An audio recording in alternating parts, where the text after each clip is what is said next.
So this is kind of funny. My grandmother is actually a pioneer. She's one of the first female animators and created Mr. Magoo. And so I've always had this like love of cartooning and art. And so my very first prototype of GoldieBlox wasn't a construction toy at all. I actually drew a sketch of a little girl who was not a princess, but not a nerd. She was going to be a builder. And in these sketches, I had Goldie building these elaborate, cool machines. And so I started prototyping kind of what would Goldie build, what would be some of the machines that she would make. And in this first prototype, I created a belt drive where Goldie built a machine to help her dog chase his tail.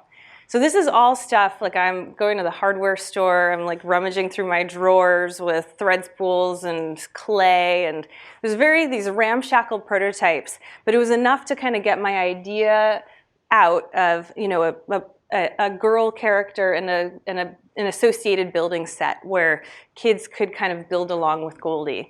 And once I'd had this prototype, I was just like, oh my God, this is genius, right? Like this, nobody has done this. This is genius. And so I came up with this plan, right? Like this is my grand master plan where I've got this original prototype that I know is just this breakthrough idea.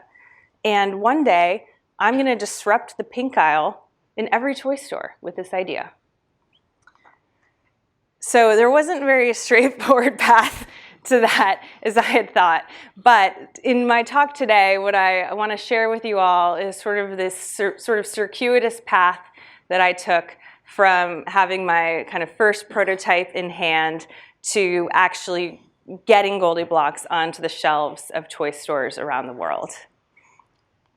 So I'm going to start with my first step and kind of my first sort of lesson learned along the way, which is, you know, at the very beginning, having this first prototype, I had to learn the difference between being an inventor and being an entrepreneur.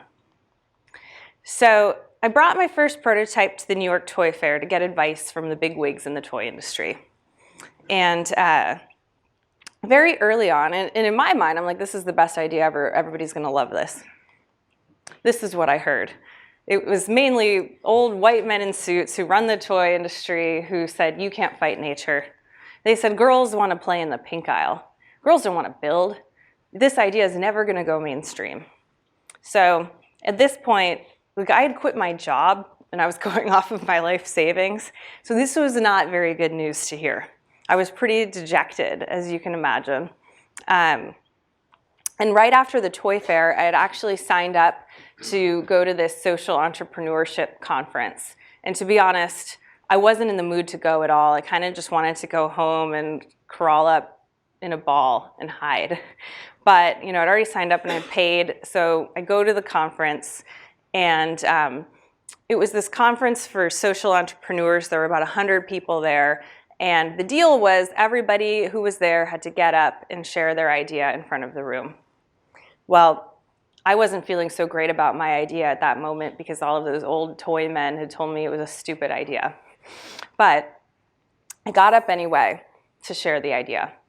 And unlike the reception at the toy fair, all of the young people at the social entrepreneurship conference, they were inspired. They all got up to their feet and cheered. They formed a line around the building, all wanting to be a part of it. And there was something that I learned that was really helpful at that conference, and it was this concept of being an inventor or being an entrepreneur. I learned that being an inventor means that you sort of hole up alone, kind of working on your idea, trying to come up with something. And that's what I'd been doing. For the last few months, I'd been kind of alone in my apartment making those sketches and prototypes.